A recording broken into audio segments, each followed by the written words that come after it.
President William Ruto Niwatangaasa Athukumi Kwongelwa Misaala kwa Kilungu cha 12 yuluayana na Kilungu cha 15 yuluayana kwi Muveani wa Nima ta Nzia Imwe ya Kuolela Athukumi Mukuo wa Ngalama ya Mikalile anene achathini cha kutania muthenya wa Athukumi kila chatwa sukuru wa chavakali kwa kaunti ya Vihiga.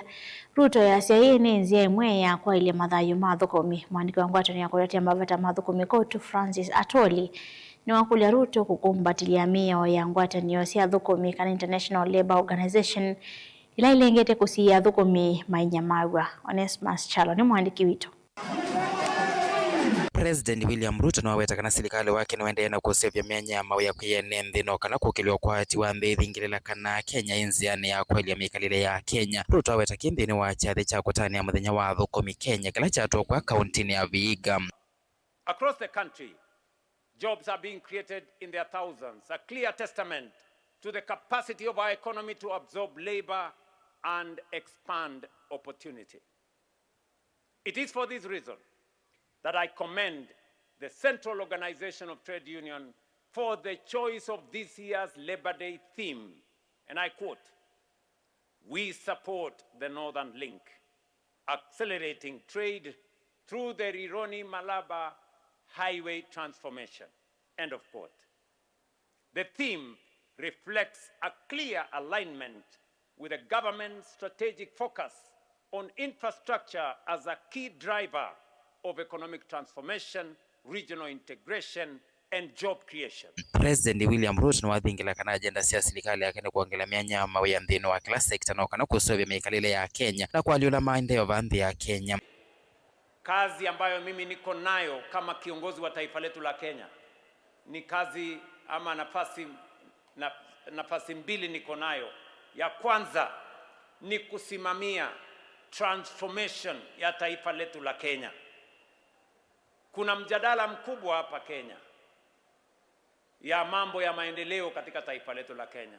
And it is a good conversation that we are having as a nation. We are having a conversation about transformation.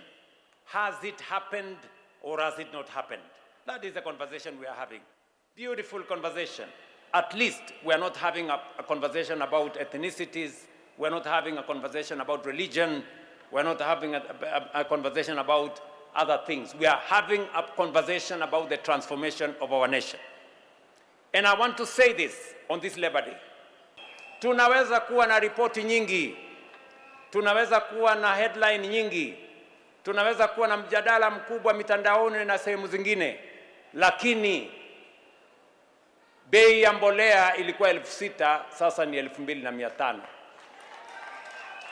Tulikuwa na pengo kubwa ya walimu kuajiriwa, leo walimu 1,120 washaajiriwa. Minister wa maundu ma Athukumi Alfred Mutua na kinwa weta kana serikali ya ivandu va myaka 3 mithelu ni mamanthi ta Kenya myanyama ya milioni 3.5 ile ayongela kuweta kana Kenya ni maende na kwithwa na wikwati na ukwati wa nthi ya Kenya.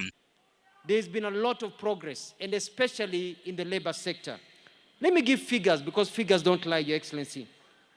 Currently, the public service has employed 1.895 million people. You've created 1.895 million jobs. The public sector, for example, we've employed over 128,000 teachers. The county governments have employed close to 60,000 people. The housing sector has employed 640,442 people. Kazi Majuu has created 583,868 jobs as per yesterday. Francis Atoli alikuwa upande wake na wamukulia President William Ruto kuikithia Athukumi ni mawakilisho mbeange nthini wa bondi ya NSSF no kana kwithia na uthii nthini wa kuungamia kinando kiu. We kindly ask you to allow more workers and employers representatives to sit on the board. Say, for example, workers should provide 4 instead of 2, and employers should provide 4 instead of 2, so that we assist the CEO and his team to efficiently manage this workers' fund. Dilivote Vlingwa Movo, Onesmus Chalo.